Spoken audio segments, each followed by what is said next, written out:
Indeed, that is our next guest. You can already see him being introduced by the slide there. His Excellency Bala Mohammed, Governor of Bauchi State, is with us in the studio. Your Excellency, you're welcome to Sunrise Daily this morning. Thank you. It's a pleasure to have me. Well, it's been a series of meetings, I imagine. There was a meeting with the President, Nigeria Governors Forum, meeting with the President sometime this week. And shortly after, we also saw the NEC meeting, National Economic Council meeting, where I think for the first time, governors are attending physically. They normally would do it virtually. Yeah. Perhaps it also underscored the seriousness of the situation at hand. And this week, nowhere else, no other state has felt it as much as Niger State. This week, we saw people being kidnapped in a transport service owned by the state government. Then we saw an attack on the school, on the government science, on the government secondary school in Kagara. Then now we also see an attack on villages in Shiroro in the same Niger State. There are huge questions as to what is going on. All of this is coming on the heels of what has transpired in the southwest of the country. We've seen your brother governors go to the southwest of the country to try and calm tensions down. What is your assessment of all that is happening across the country, especially with regards to security? Thank you very much for this opportunity, and I want to say with all seriousness that this is a very bleak picture for us that you have just painted, and because the security situation is very, very disturbing in the sense that it has gone beyond that manifestation of insecurity that people are being abducted and people are being killed.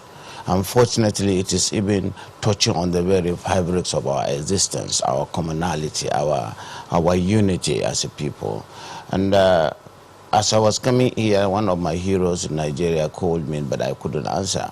Those people who made frantic efforts to make sure that Nigeria remains together. I couldn't answer because I was coming into this program. Nigeria is on the brinks, is on the precipice. So many issues of perception, insecurity, and the security agency have thoroughly shown or thrown in the towel, both at the national and the state level. Have they? Almost. You have heard what the former chief of staff was saying when he was being interviewed. I was listening. It was as if they have been mesmerized. It was as if they have been pushed to a level where the despondency and desperation frustration has caught up with them, either because of lack of equipment or lack of personnel and so on and so forth. But certainly the situation is very bad. That's why the Nigerian Governors Forum, we met yesterday and day before yesterday, and yesterday we met at the National Economic Council level, and frank talks were made.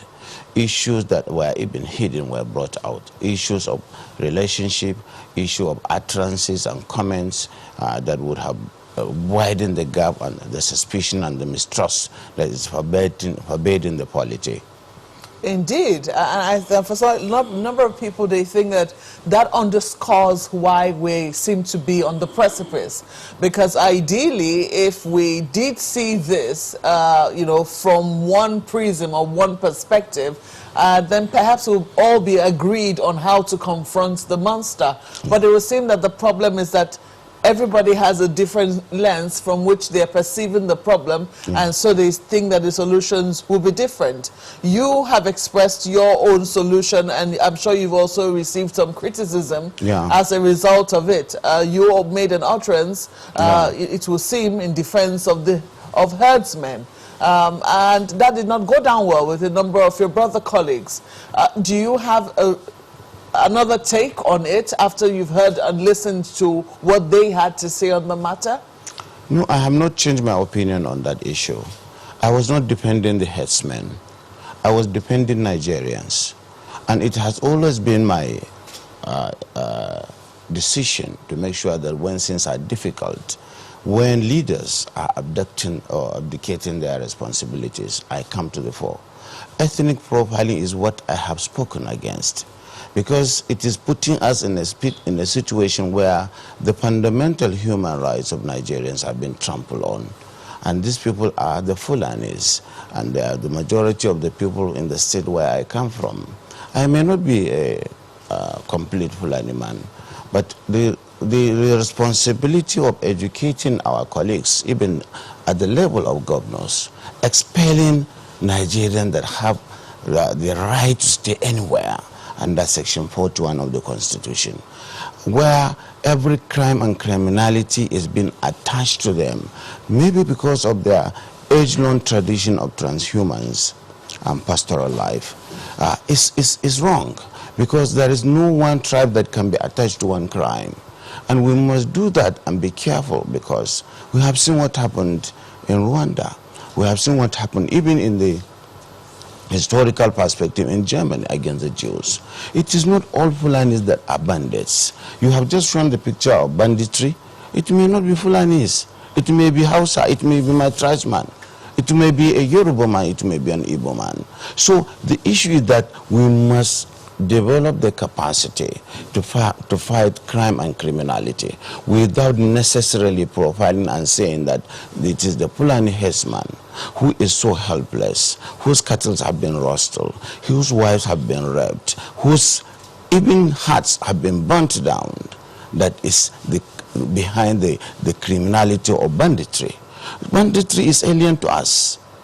Just like armed robbery came and left, and then of course other crime like cyber crime, all of them are coming to Nigeria, and we are not doing as much as would be required by the security agencies to make sure we go to the root cause of it. Rather, we are engaged in blame game. There's some people who will say, well, we're going to break shortly, there are some people who will say that the Fulanis have lived with us thousands of years, or at least the minimum hundreds of years. Yes. Why is it now that all of a sudden it would seem that this is now a problem?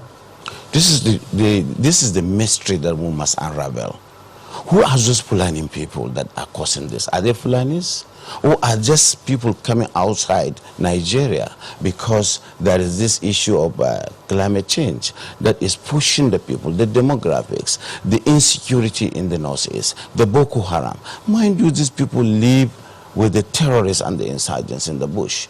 And some of them are moving southwards for greener pasture. And it is because of that movement that you have an admixture of those that are innocent and those that are not innocent. It is our responsibility to fish out those criminal elements among them. We know that the movement starts from the Senegal, from Niger to into Nigeria. Your Excellency, I'm going to ask you to hold your thoughts for us. I would let you expatiate a bit more on the matter when we come back from this break. Thank you. Thank you. Please stay with us. His Excellency Bala Mohammed, Governor of Bauchi State, is still with us in the studio, and we're talking about the security situation. Well, you were making the point just before we went on break about differentiating, it would seem, between the local Fulani and the foreign Fulani. Yes. Is that what you're saying? Yes, this is what I'm saying, that we have not been able to decipher. And to say that this conflict is not only restricted to the southwestern Nigeria or to the southeast, even within the north. This is the problem of, this is a source of conflict. I have heard my colleagues from Kano and other northern states talking about this movement. What can we do within the ECOWAS protocol to stop this? Because these people, as I said in this forum before, they don't respect borders. And they have kids and kin staying all over the West African sub-region, and they move. But some of them come in with a culture of violence, of insurgency. If I get you then, it means that we need to make that distinction. We need to. We need to really do that. Otherwise, we'll be fighting each other. And some people have done so much to make sure we stay together. Because it is not fair you go to a forest and see an innocent Fulani man staying there. He is not connected to your light. He is not connected to your water system. He doesn't even go to your school. You just go and kill him, burn his thatch houses, kill the animals. And that's the only source he has.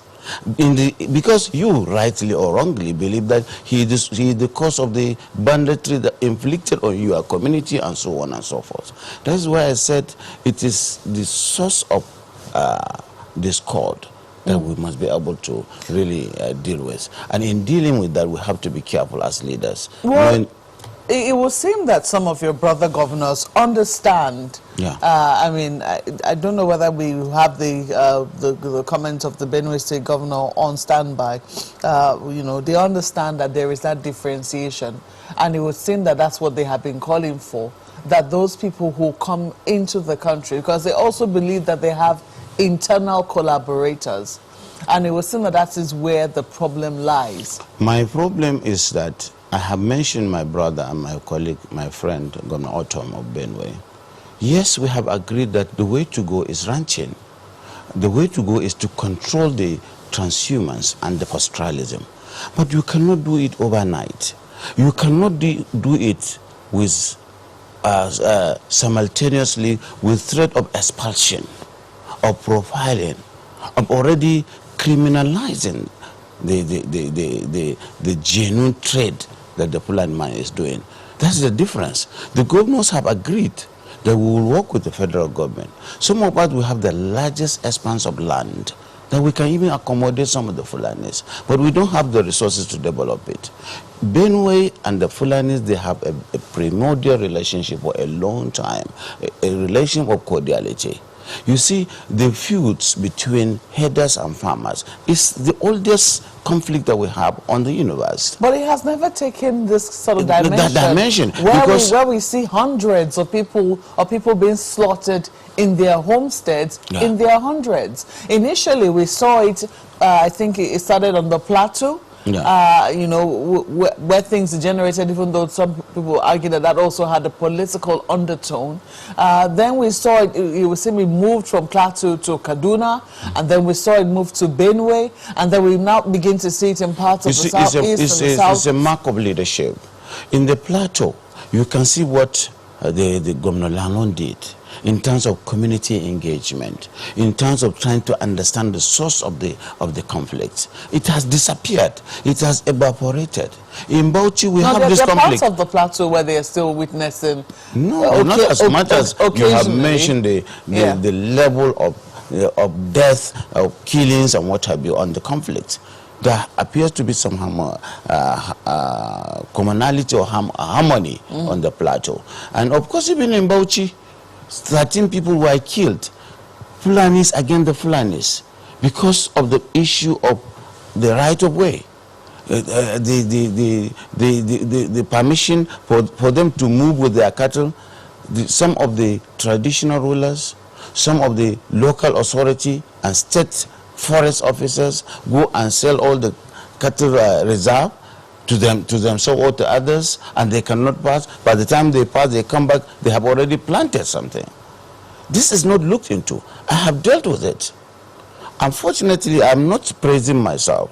I had to even suspend an emir, my own brother, my leader, because I found him culpable. But we investigated. We found that the level of his involvement is not such that he can go. Otherwise, we would have gone. There has to be reward and punishment. There must be decision to take at the level when it will be taken, and nobody should be spared. Let's talk about some of the measures that some of your brother governors have taken. I do recall in the early days of the conflict in Kaduna State, the governor of that state admitted that he did try to seek reconciliation with the Fulanis, who he said had been upset. They were from outside of the country, and he said he looked for them, had a delegation, and they offered to pay compensation to them, but that did not stop the killings. In fact, now he's against the measures being taken by your brother governor in Zamfara State, who is now saying, look, what we need for these people, bandits also terrorizing his state, is amnesty. He says not all of them are criminals. It was seem that they have a unique situation in his state.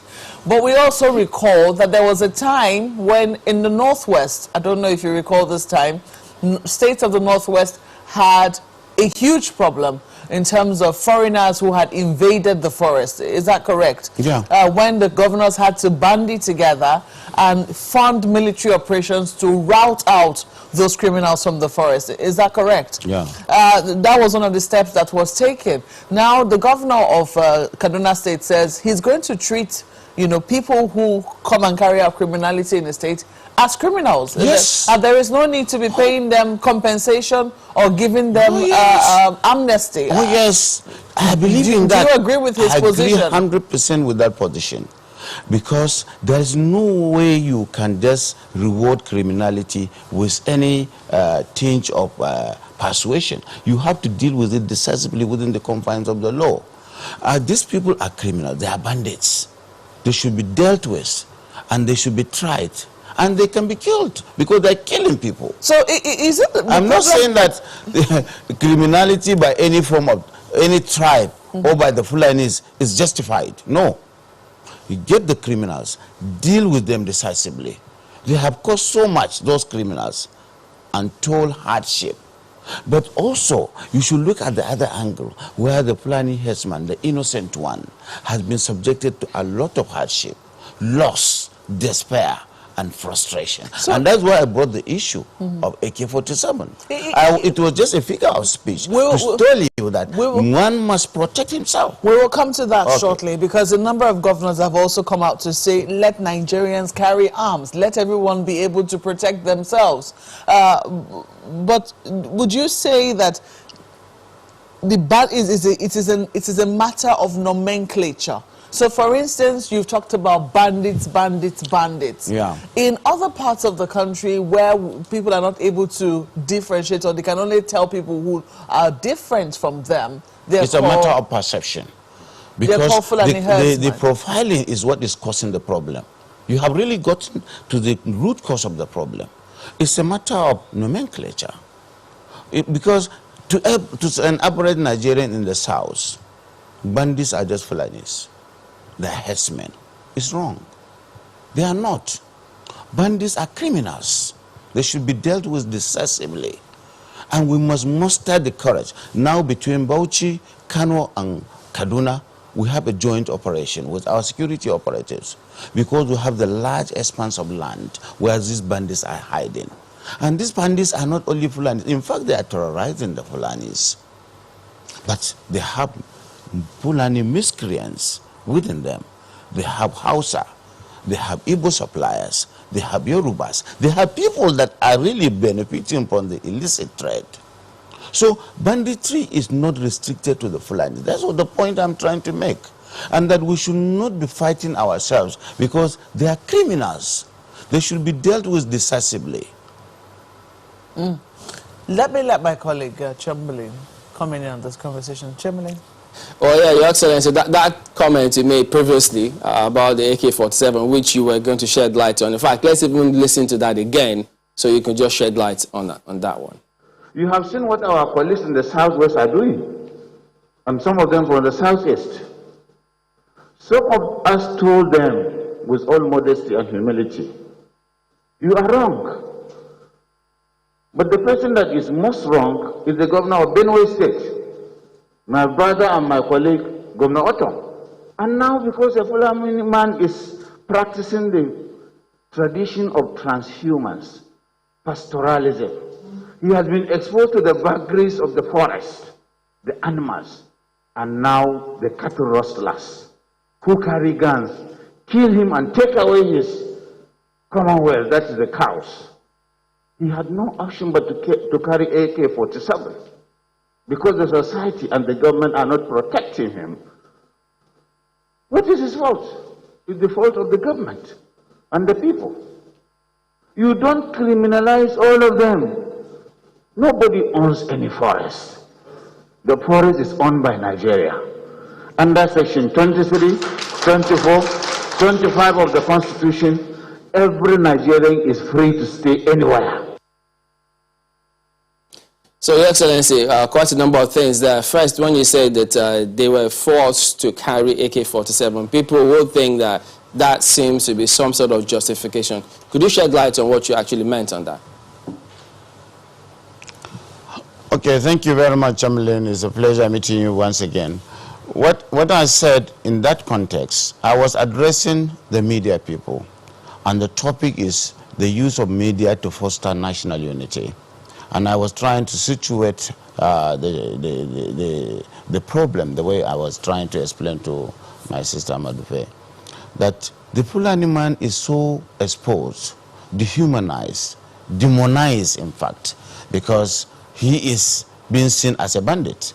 And so anywhere he goes, he is being pursued, not only in the southwest or in the southeast, even in the north, because he's the cattle routes, his commonwealth, which I call his cows, have been taken and rustled, and of course sometimes they are fined beyond your imagination. If one cow stray into the farm because the cattle road has been taken away illegally without the authority giving permission, he will be fined seriously, mercilessly, and so he is exposed. And then he has no option but to protect himself. We have so many vigilante groups in Nigeria. Even at the level of government, sub-regional groups, subnationals are establishing vigilante groups to make sure that the communities are protected. Why wouldn't the Fulani man also protect himself? And if he carries a gun in order to protect himself, it may not be a legal carriage. It may be legal. He may also register and carry it to protect himself.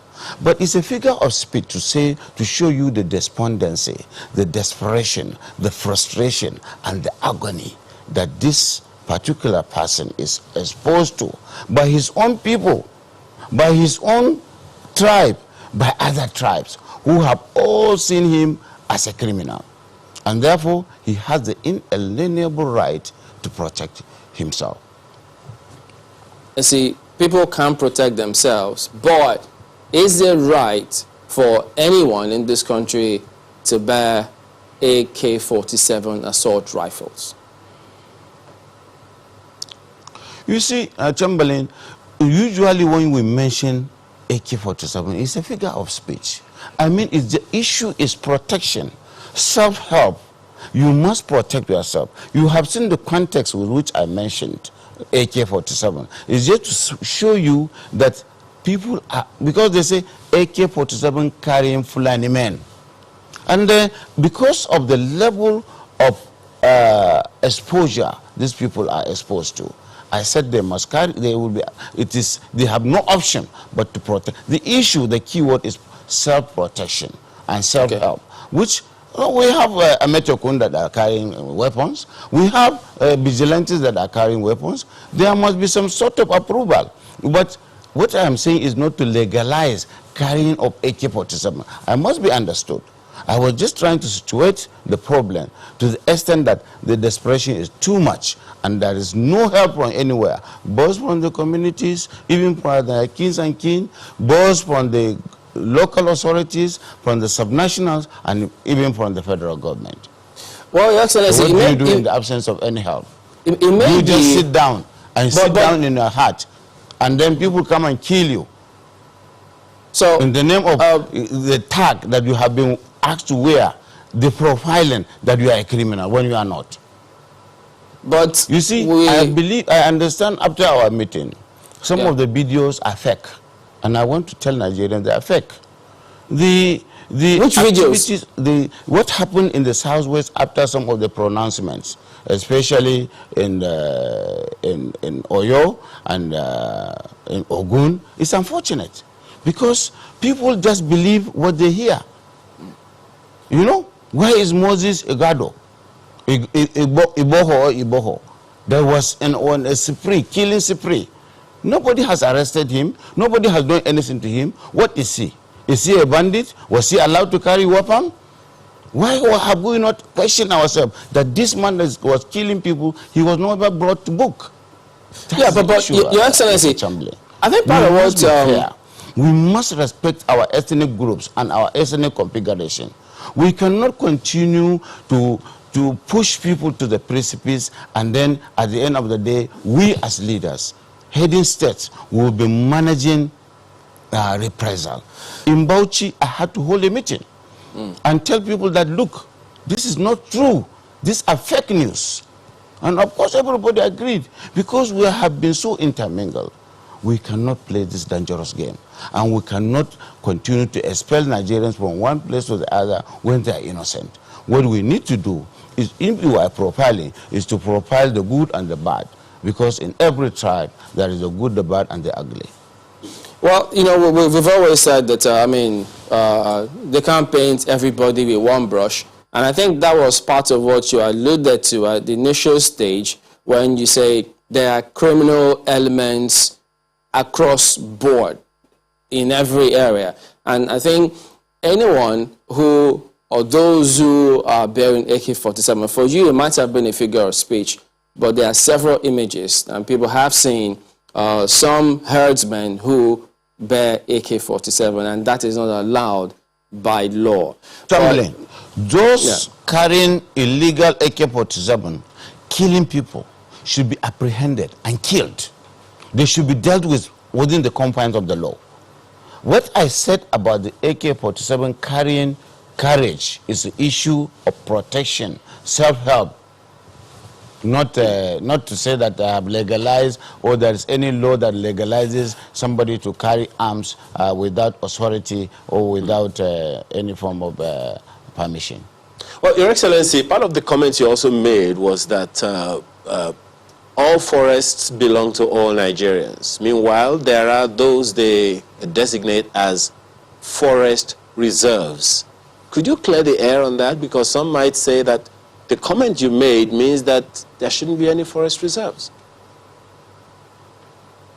Forest reserves are forest reserves designated under the Land Use Act because every land has a land used. I'm somebody that is very conversant with managing land. Land is in the hands of state governors and the federal government in trust. But Nigerians don't need the permission of governors or the federal government to settle anywhere, either to be in Lagos or it to be in the forest or the lagoon of Lagos. Every Nigerian is free to settle everywhere.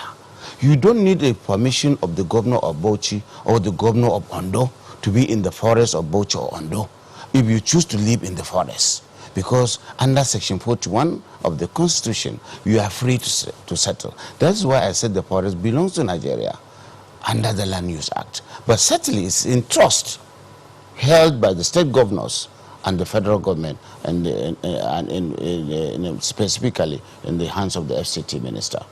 Well, I don't mean to say that land cannot be controlled, okay, well, or cannot be managed, but to say that this land that we are talking, this forest that we are talking about, yes, belongs to the state and the federal government, and Nigerians don't need our permission to settle there, and therefore nobody should expel any man from any forest or any city or any town, except if he is found to be criminal and it is not expulsion, he should be arrested and punished. Well, Your Excellency, there's something you said earlier about, dichotomizing certain classes of people. But 2 years ago, this is what you said, and I'd like you to clear it if you still hold the same view. Why should federal government use resources for this country to accommodate Fulani men who are not Nigerians? You see, as I said, we are already accommodating them. Do you delineate and then really know who is not a Fulani man from Nigeria? They are all Nigerians, because I said their identity, their own citizenship is Nigerian, even though we have relations all over the world, all over Africa. And so, presumably they are Nigerians. But earlier today, you said we need to begin to delineate. Yeah, this is unfolding. You see, commonality or society is dynamic. In the olden days, there was no any bandit Fulani or killing Fulani killer. Every Fulani is a Fulani. We didn't know about these people that came from nowhere. And the security have not told us from where they are coming from. What I meant is to situate the position of the Fulani as a global citizen, as a continental citizen, coming from the Senegal to Niger to Chad into Nigeria and going back. And we have not stopped this. We even backed it legally with an ECOWAS protocol that they can move. And so these people have been coming and going back peacefully. And suddenly we saw people killing. And they have that semblance that characteristic of Fulani people. So that's why I said now we need to profile, not on the basis of saying all of them are criminals, but knowing, deciphering. I said it in that meeting, that knowing the criminal and the innocent. But certainly, I'm not saying that all Fulanis are just citizens of Nigeria per se, because they are coming from Senegal also, because they don't stay in one place. As I told you the other day, from the maternal side, I have my relations in the Cameroon. They are there, they are my relations. It is just like a Yoruba man in Nigeria, his kids and kin are in Benin Republic. You cannot stop them. I serve in Oyo State. Your Excellency. In the area where I serve, we can move. We can cross the border. Well, that is Shaki. You know it, my brother. And so this tribal affinity is there. And these borders that we have is difficult to really create that demarcation. But certainly now, we have to do it. Our security forces must do it. We must know who are those criminal Fulanis. Well, Your Excellency, we must know who are those criminal Hausas, who are those criminals Igbos, who are those criminal Yorubas. We must do that. But doing that holistically and without prejudice will definitely give us the kind of harmony we need as a nation. All right, just one moment. Your Excellency, just a moment, because we're running out of time, but there's something that has already been done by northern governors, one of which you are, and that is to ban open grazing. In the event that there are people who go ahead because they still haven't gotten the memo, because as you said, they are transhumans, they are nomads and all of that, what are the consequences? You see, open grazing has not been banned. What the northern governors are saying that the best thing to do is to go for ranching. Open grazing is good if we ban it and we imbibe the practice of ranching. But there must be persuasion. There must be transition from this transhumance, because this heading that you see is a trade. It's a famine. You cannot stop my person from farming millet and tell him, don't farm millet, do corn, because you must show him the benefit of it. The Fulani man definitely will agree if we are given the opportunity by the federal government. Our problem is resources.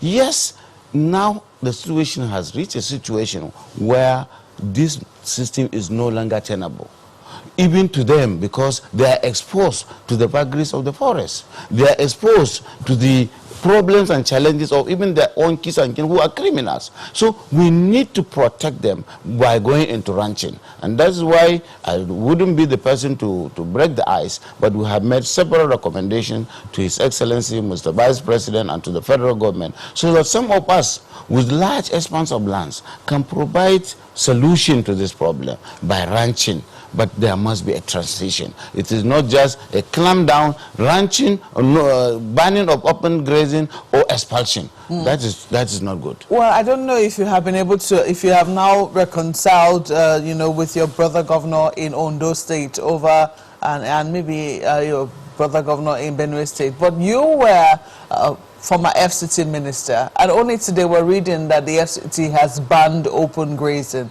I don't know if you, on your way here, you saw cattle around the FCT, but they are becoming a common sight. Were they a headache for you too while you were minister? Going to my brother Autumn, I have no problem with him. My problem with Autumn is that Autumn knows that he is my friend. And the affinity and the primordial harmony between the Tipman and the Fulani has been destroyed during his regime because of this ban on open grazing and expulsion. If I go back to history, there was a saying that a Fulani man would allow his cattle to stray into a Tipman's farm, and the Tipman ate them. And when he asked them, he said, Munchi, we have eaten them. And they became playmates. That cordiality has been destroyed. I'm so sad.